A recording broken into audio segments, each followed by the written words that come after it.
8 घंटारू अधिक शोउछन्ति कि होई जांतु सावधान।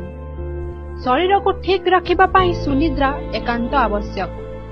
जणे निज शरीर को सुस्थ रखिबा पाई चाहुथिले 6 रु 8 घंटा सोइबा उचित।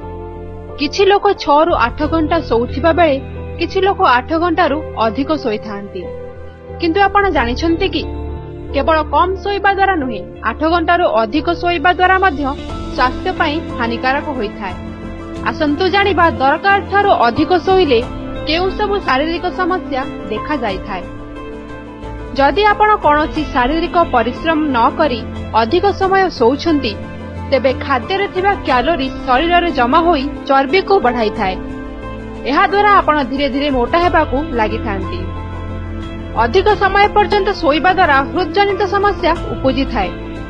गवेषणा अनुसार जे माने 9 रु 11 घंटा पर्यंत सोई थांती सेमानंक ठारे हृदजनित समस्या देखा जाई थाए। अधिक सोइबा द्वारा पिठी बिंधा हेबार समस्या देखा जाई थाए।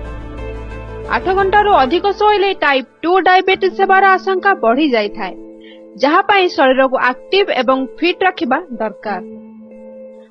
अधिक समय सोइबा द्वारा महिला मानक पाखरे मासिक धर्म विलंब हेबार समस्या देखा जाई थाए। एहा द्वारा शरीर रे अलसुआपण, मुंड बिंधा, पिठी बिंधा इत्यादि समस्या देखा जाई थाए।